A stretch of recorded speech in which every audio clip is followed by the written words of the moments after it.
estudiamos. De hecho,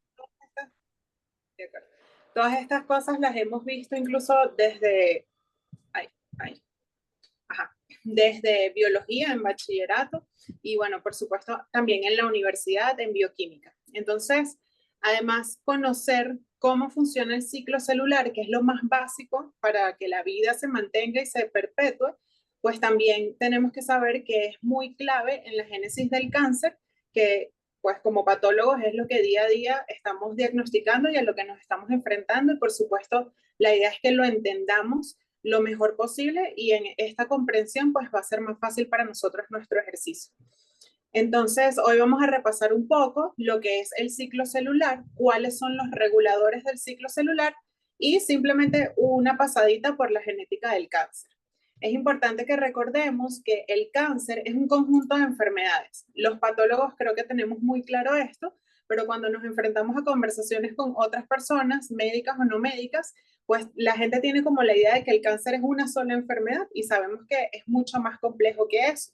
¿Y por qué es muy complejo ese desarrollo normal de células que nosotros constantemente estamos estudiando? Pues porque tienen causa genética. Y los genes, si bien son complicados, además son un montón. Y por eso cada gen puede dar como génesis una determinada enfermedad que coloquialmente a todos lo llamamos cáncer. Ahora, el ciclo celular. Lo más difícil de la vida es conocerte a ti mismo, dice Tales de Mileto.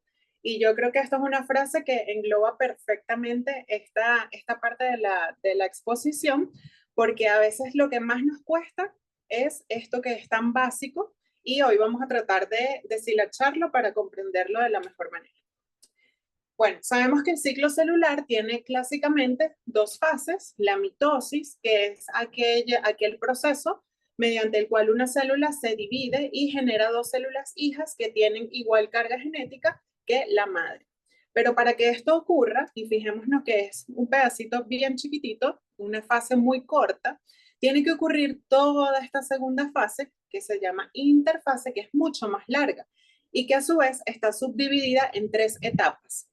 La etapa G1, que es la primera, es una fase de crecimiento, donde la célula va a estar metabólicamente activa. En esta fase, ella va a estar sintetizando todas las moléculas que requiere para ir a la siguiente fase. Pero además vemos que hay un camino alterno aquí en esta fase G1 que se llama G0. Esta fase G0 es una fase de reposo, donde el ciclo celular está frenado, no está funcionando y por tanto la célula no está ni creciendo y mucho menos replicándose. Este periodo de espera va a depender de distintas células y desde el Robbins sabemos que existe la clasificación de las células según su capacidad regenerativa y tiene que ver con estas fases del ciclo G1, G0. Las células permanentes son aquellas células que siempre están en periodo de espera. Ellas no son capaces de replicarse ni siquiera ante un estímulo externo o interno, digamos, de la economía del cuerpo. Ellos son los glóbulos rojos, las neuronas, el músculo esquelético y el músculo cardíaco. Luego están las células estables, como los hepatocitos, linfocitos o endometrio, que son células que ellas sí tienen la capacidad de proliferar, de volver a esa fase G1, pero solamente si tienen un estímulo.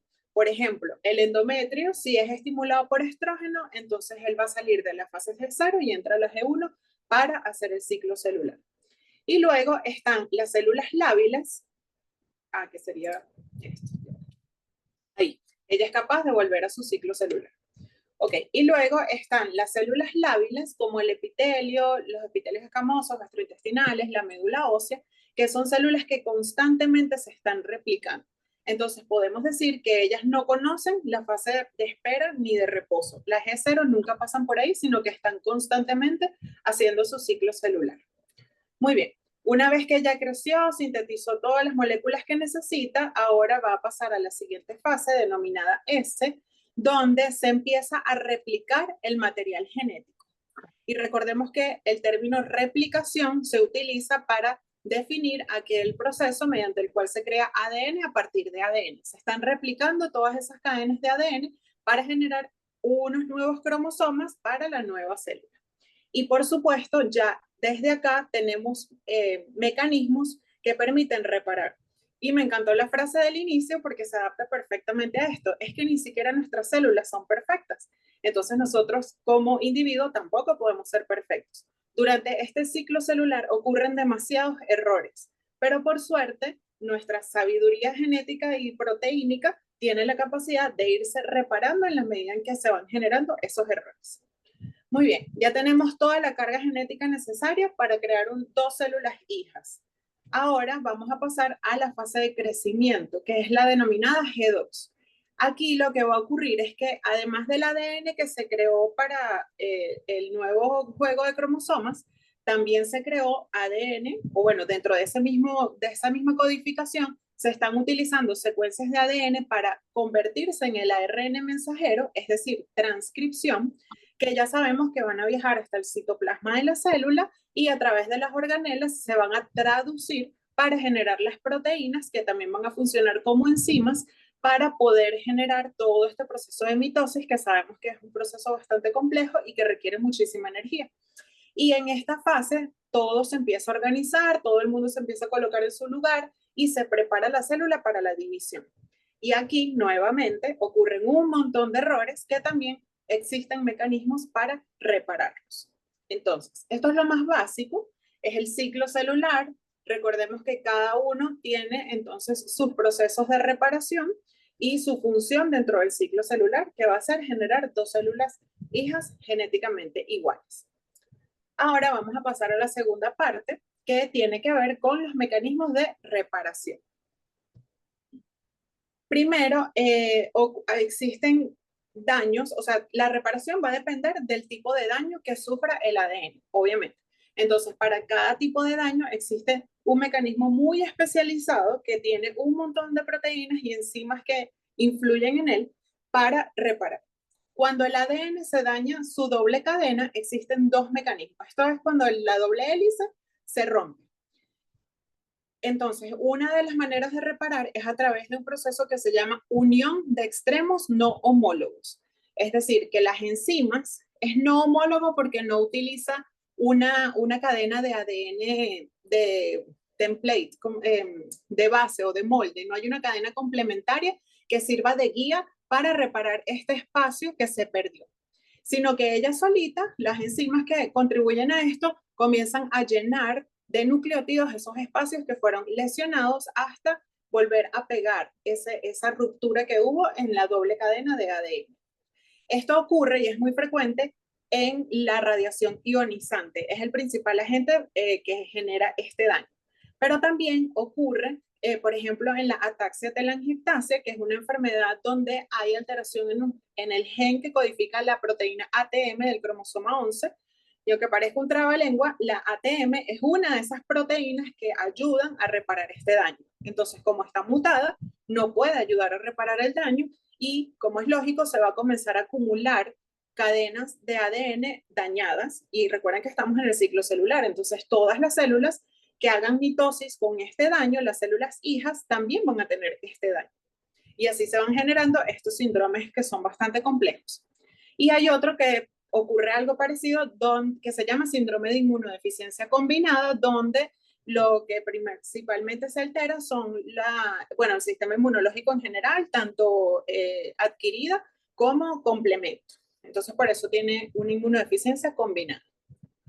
El segundo mecanismo para reparar los daños de doble cadena es la recombinación homóloga. Y se llama homóloga porque en este caso sí se utiliza un ADN complementario para reparar ese fragmento del ADN dañado. En ese caso se lee como si fuese una replicación, se completa ese segmento que estuvo dañado y ya está listo. Esto nos va a sonar más conocido, porque esto es lo que ocurre con los genes supresores cuando hay mutación del BRCA1 y BRCA2. Estas proteínas codificadas por estos genes se encargan de la recombinación homóloga. Entonces, obviamente, si están mutados, no se puede reparar el ADN y por eso es que se acumulan estos ADNs dañados, que son los que codifican luego para tumores de ovario y tumores de mama, como ya conocemos. Hay otras cosas más complejas, como la anemia de Fanconi, donde se han descrito más de 13 genes dañados gracias a la alteración de de la recombinación homóloga en distintas proteínas, y el síndrome de Bloom, que en este caso lo que se daña es la helicasa, que es otra de las enzimas que están encargadas de esto. Y el síndrome de Bloom, además de tener déficit cognitivo, déficit de crecimiento, enfermedades cutáneas, también se asocia a distintos tipos de cánceres como carcinoma de células escamosas, leucemias y linfomas, y en general neoplasias malignas del tubo digestivo. Muy bien. Ahora, ¿qué pasa si se daña solo una de las cadenas? No las dos, sino solo una. En este caso hay tres mecanismos. El primero es la excisión de nucleótidos, y este es muy específico. El daño que ocurre en la excisión de nucleótidos, o que repara la excisión de nucleótidos, es cuando se forman dímeros de timina. Y esto es lo que hace la luz solar. Esto es por lo cual los dermatólogos siempre nos mandan a ponernos protector solar. Cuando no nos cuidamos, el ADN de nuestra piel, de las células de nuestra piel, comienzan a acumular dímeros de timina. Nuestro cuerpo tiene la capacidad de censarlo a través de este mecanismo llamado excisión de nucleótidos, y lo que hace es escindir ese segmento de la cadena de ADN que tiene ese dímero de timina y lo sustituye por un nuevo segmento de ADN donde la timina no esté unida, o sea, no haya un dímero, sino que esté normal. El segundo mecanismo es un poco más simple, es cuando hay una base nitrogenada mal puesta que no coincide con su par. Entonces lo que hay es una excisión de esa base, por eso se llama así el mecanismo, y luego el mismo mecanismo con todas las proteínas que interfieren, pues son capaces de generar o de colocar un nuevo nucleótido correcto. Y viene esta que está, digamos, de moda. Gracias a todos los avances moleculares se ha descubierto que los errores de emparejamiento pueden generar varios tumores, ya vamos a ir desarrollándolo. Lo que ocurre en este caso, en este daño del ADN, como su nombre lo dice, igualmente hay un error de emparejamiento entre las bases nitrogenadas. Pero entonces en este caso hay 4 proteínas que actúan en conjunto, que son capaces de censar ese daño, y una vez que que lo miran, entonces ellos son capaces de escindir ese segmento de ADN que tiene ese error de emparejamiento, lo reemplazan por uno nuevo y listo, ya quedó el ADN reparado.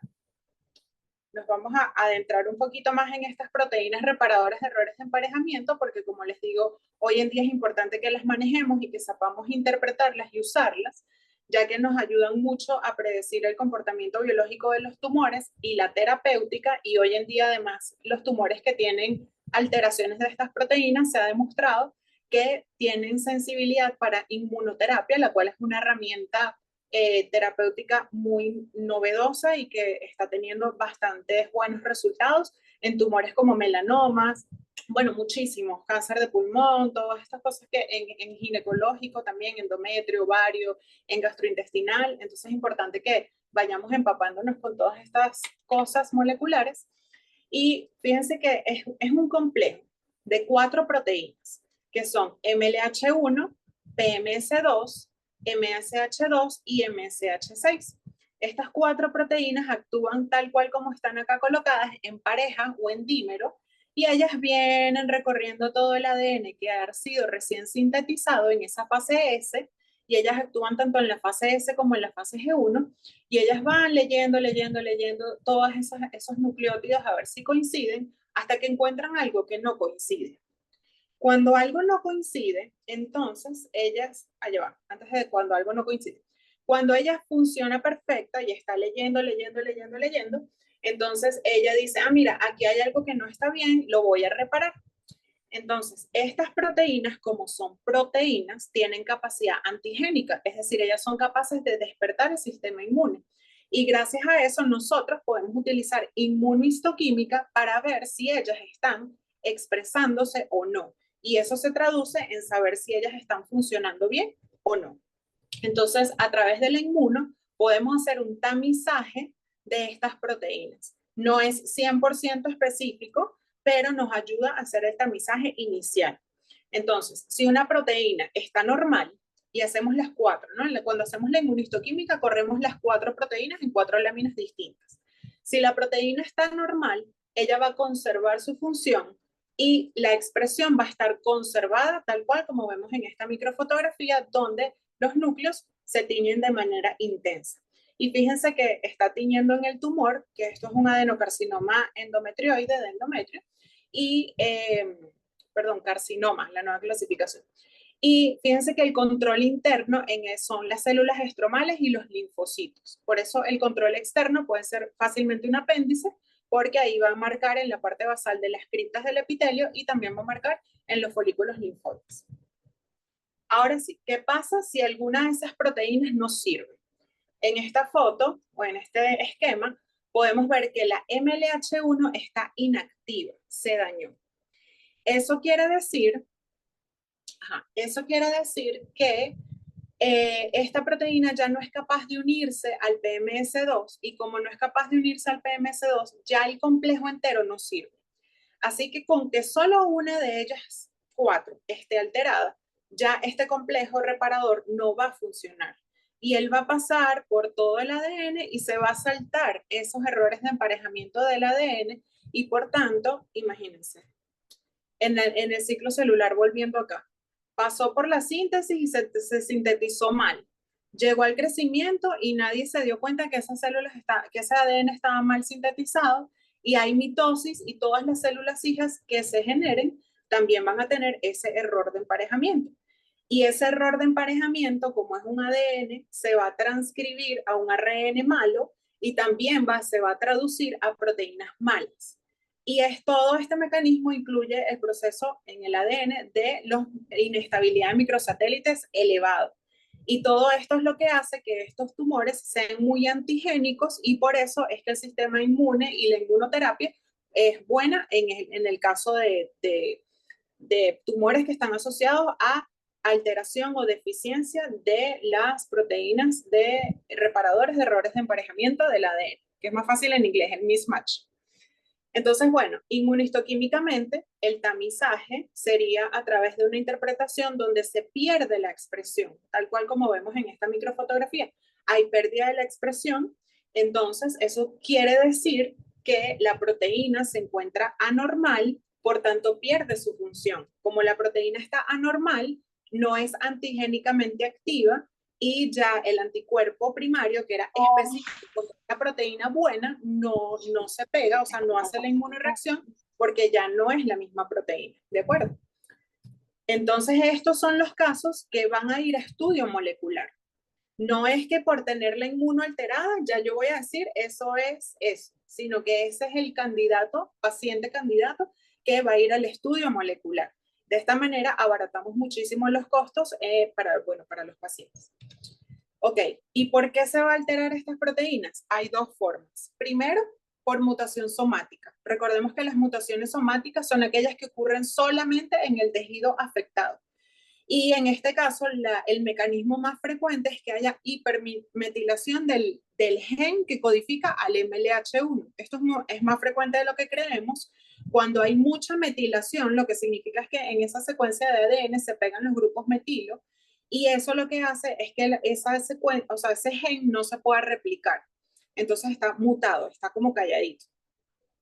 Y la otra manera en la que se pueden alterar algunas de estas proteínas es a través del síndrome de Lynch, donde hay alteraciones genéticas ya directamente en los genes que codifican a las proteínas, o sea, es decir, hereditario, y por tanto se considera una mutación germinal, lo que quiere decir que todas las células del cuerpo de ese individuo tienen estas mutaciones y por tanto no pueden reparar el ADN y por eso es que se asocia a tener múltiples tumores en todo el cuerpo, no nada más en un sitio, sino en todo el cuerpo.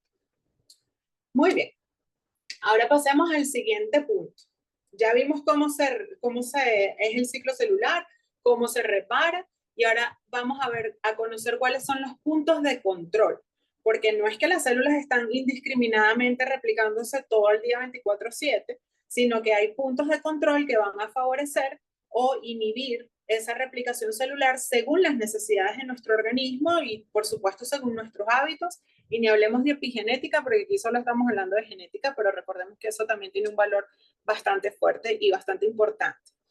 La frase para esta parte de la conferencia es que no es el más fuerte de las especies el que sobrevive, ni tampoco el más inteligente el que sobrevive. Es aquel que es más adaptable al cambio. y tiene que ver con estos puntos de control. Nuestro cuerpo está vivo, sano, creciendo y replicándose gracias a nuestra capacidad de adaptarnos al cambio. Y por eso estos puntos de control son muy importantes.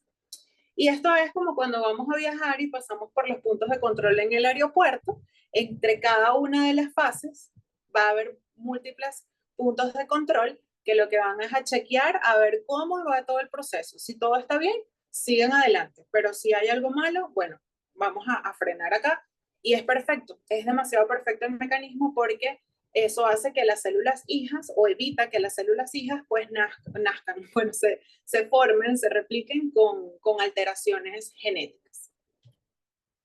Dentro de estos puntos de control hay 3 estructuras proteicas todas, algunas enzimáticas, que son los que nos ayudan con estos puntos de control. Vamos a ver cada una de ellas. Están las quinasas dependientes de ciclinas, las ciclinas, que son las que activan las quinasas, y las proteínas de supresión tumoral. Cualquier daño en cualquiera de estas estructuras, entonces va a generar que esos puntos de control no se den de manera adecuada y es como que pasemos y no sonó el punto de control y bueno, nos llevamos en el aeropuerto lo que no nos teníamos que llevar.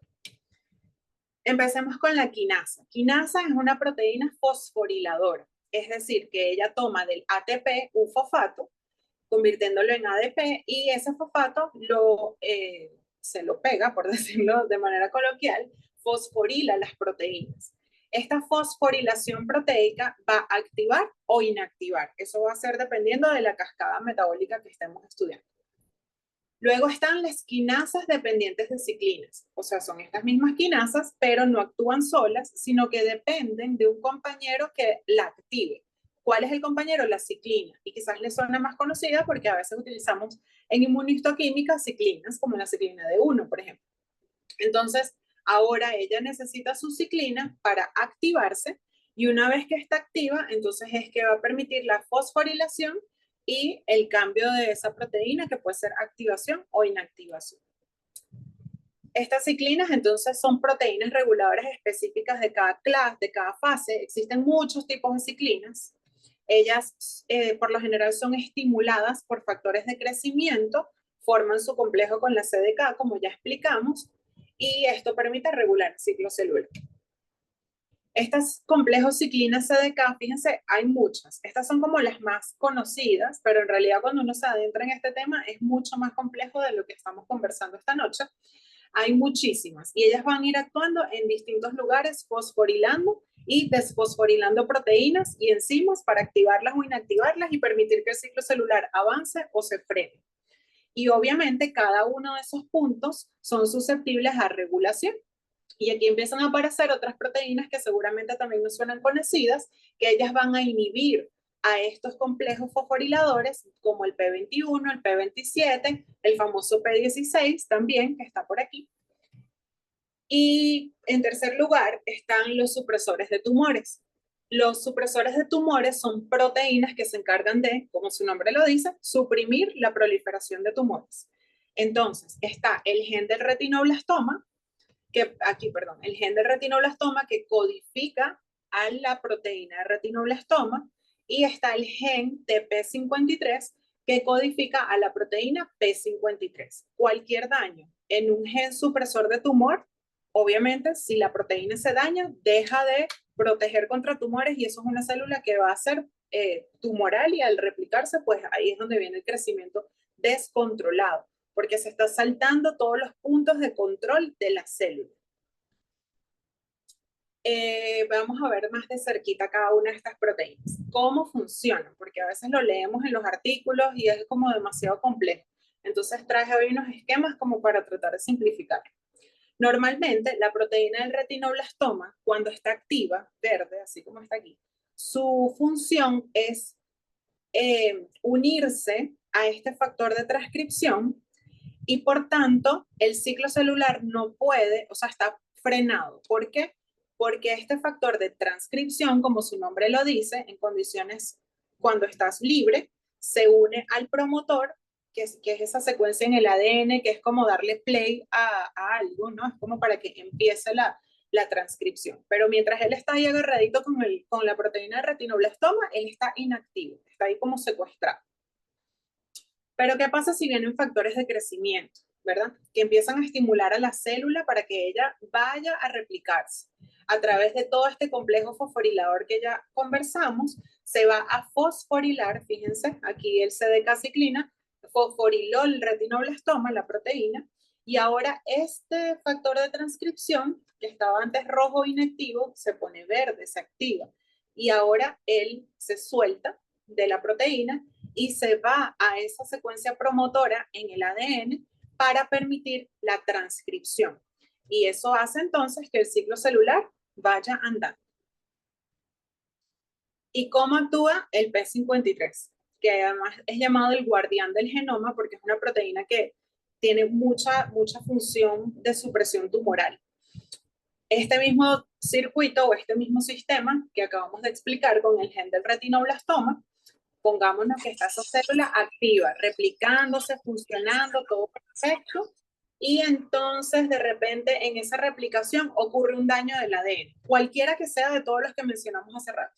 Se daña el ADN. Bueno, la proteína P53, como vimos, ese superhéroe que está ahí viendo y vigilando, él se da cuenta, o la proteína se da cuenta, es capaz de censar ese error en el ADN, y ella a su vez activa a otra proteína que es la P21, y esa P21 lo que hace es secuestrar a la ciclina, a esta CDK, se les une, las inactiva, por lo tanto este complejo fosforilador se regresa, se revierte, se desfosforila, la proteína RB se vuelve a activar y secuestra a su factor de transcripción. Entonces ya ahora el promotor no es capaz de seguir activando la transcripción y el ciclo celular se frena. Entonces, en pocas palabras, el P53 sensa el daño en el ADN y le dice a la célula, hasta aquí llegamos, no nos vamos a seguir replicando, se paró este ciclo celular. Pero además, el P53 también al mismo tiempo que hace todo esto, activa la proteína BCL2, que sabemos que es un activador de la apoptosis a través de la vía intrínseca. Entonces, a través de dos cascadas va a frenar la replicación de estas proteínas que tienen el ADN alterado. Ya podemos entender por qué los tumores que tienen un P53 mutado, alterado, va a generar tumores que son muy agresivos y de alta replicación celular, porque no está frenado, no hay manera de frenar este proceso. El P53 además recientemente han habido muchísimos, bueno, recientemente como desde 5 años para acá o quizás más, ha habido mucho cambio en cómo interpretarlo y se ha venido descubriendo cada vez más, se ha venido entendiendo mejor su mecanismo.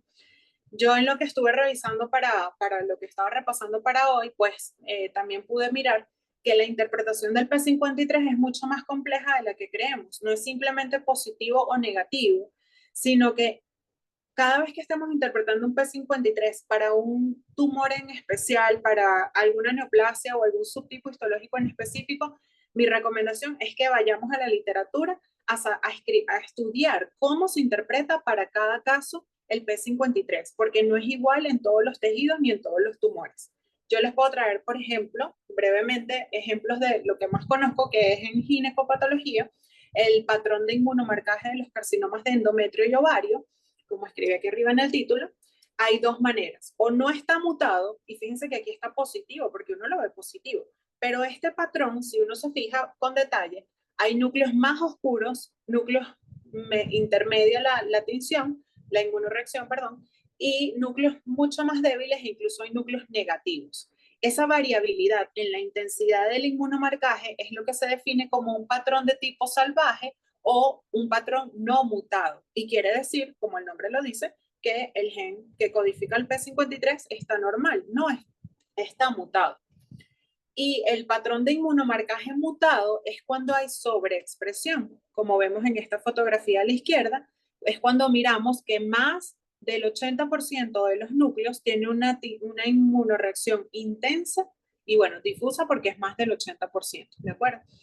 Existen otros patrones menos frecuentes, como el de ausencia total de la expresión, donde es completamente negativo y sigue estando mutado, siempre y cuando el control interno esté positivo en patrón wild type. y el P53 mutado de expresión citoplasmática aberrante, que por lo que he estado leyendo es muy poco frecuente y parece que al final no se asocia como a mal pronóstico, pero todavía se requieren estudios para saberlo, donde marca, como vemos acá, tanto el nuclear sobreexpresado, pero marca también el citoplasma de forma aberrante. En el mismo ginecopatológico, en vulva, la interpretación es completamente distinta. Entonces, fíjense que acá en las lesiones de vulva, en los BIN diferenciados, que son estas lesiones que son lesiones intraepiteliales también, pero que no es, no es el clásico que estamos, denme un momento.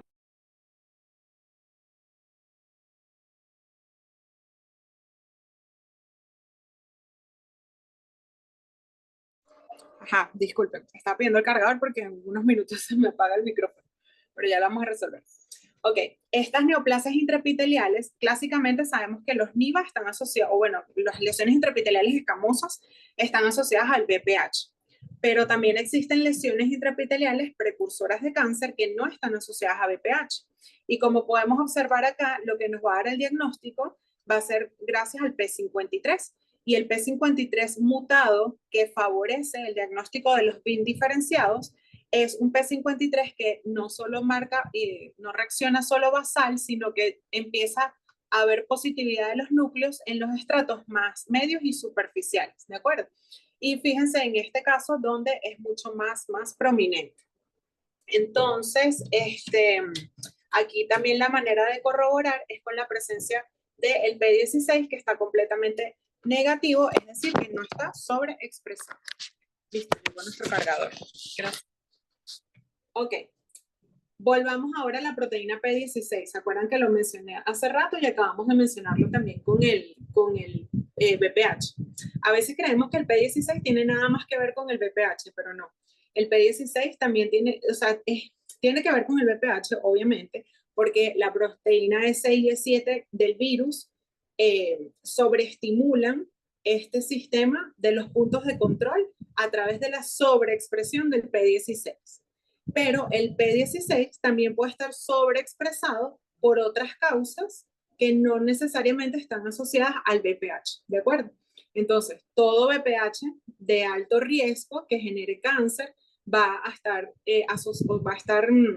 con P16 sobreexpresado, pero no todo P16 sobreexpresado en otros lugares que no sean la esfera ginecológica baja van a depender de BPH. El mejor ejemplo es, por ejemplo, los serosos de alto grado en ovario o el mismo endometrio que pudieran marcar P16 y bueno, en otras partes del cuerpo también.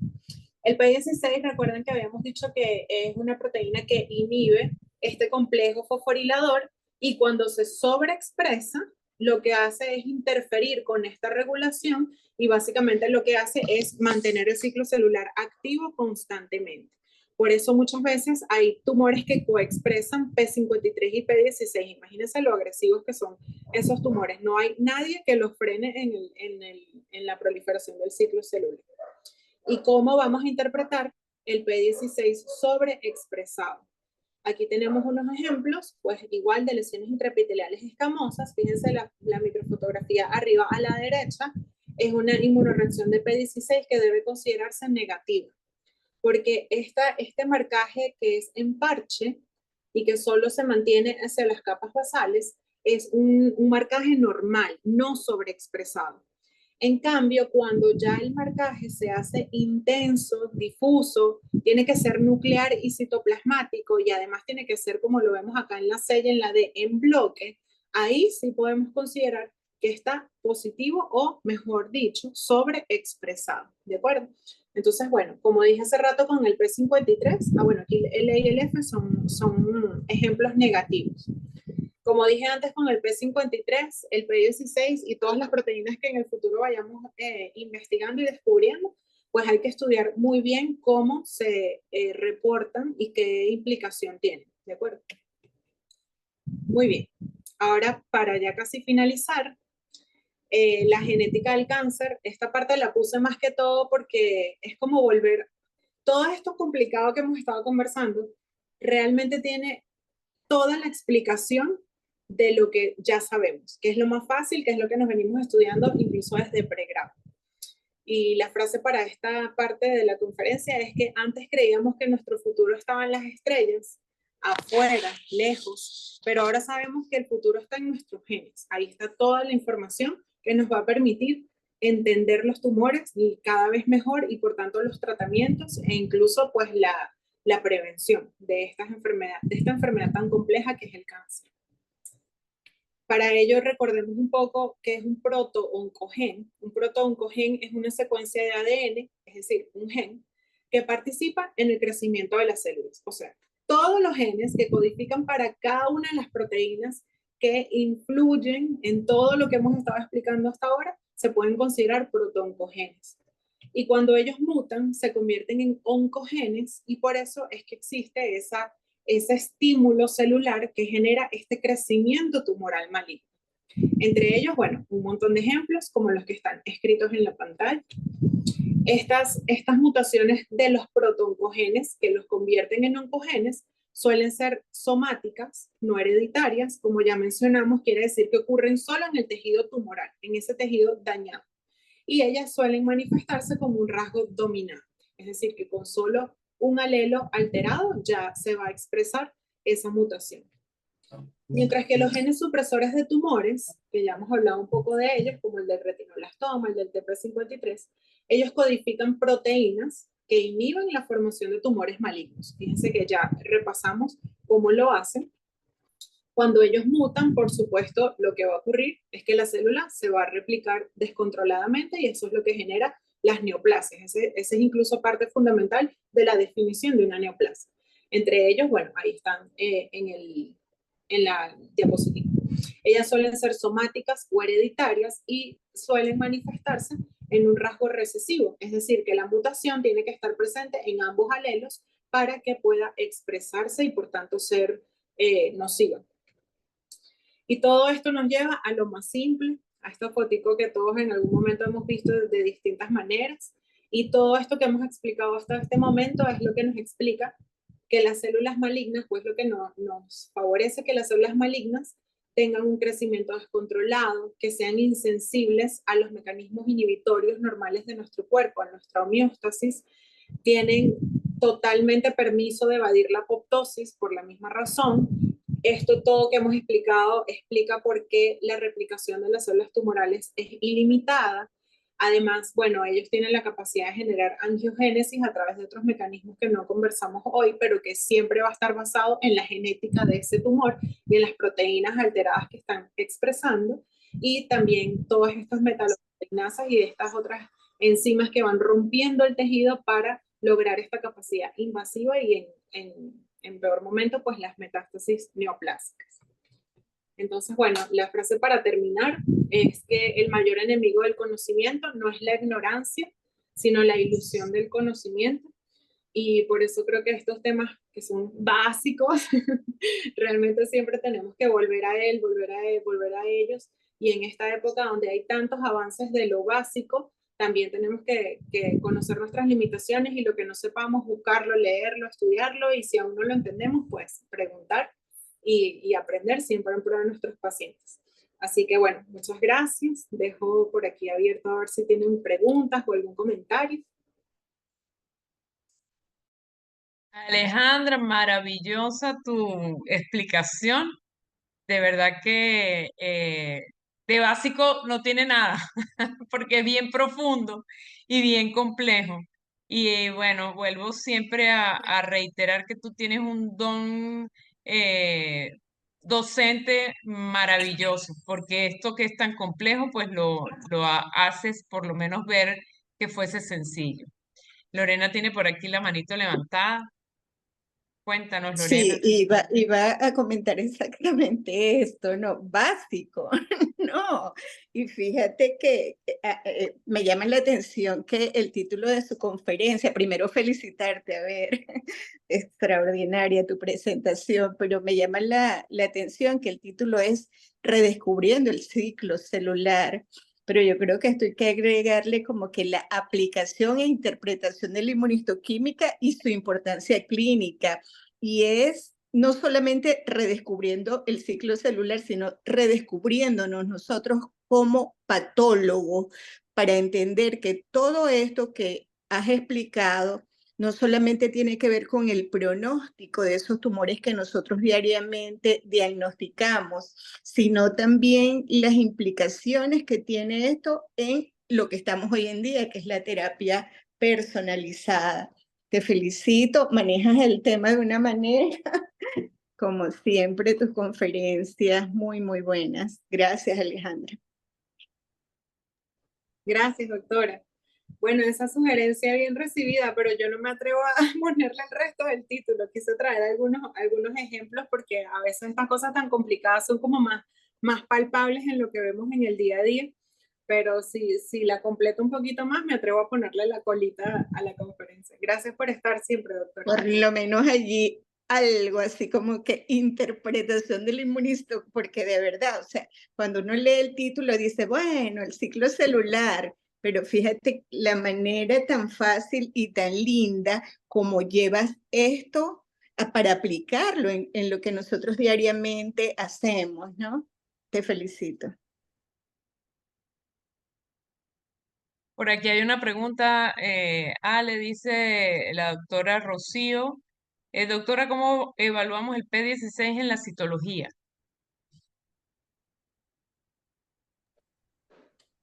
Se cortó, pero ya la vi. ¿Cómo valoramos el P16 en la citología? Pues la verdad, doctora Rocío, no sé. Tendría que estudiarlo, porque, bueno, nosotros no hacemos inmuno en citologías todavía y no tengo como la experiencia ni el conocimiento, pero me encantan estas preguntas porque me motivan a revisar más. Si quiere, intercambiamos contacto y en lo que yo pueda revisar, pues le voy compartiendo información también. Le voy a dejar ahí mi correo.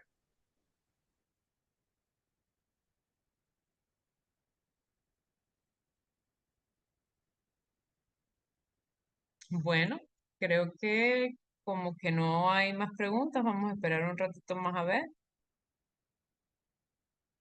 Aquí hay dos mensajes más.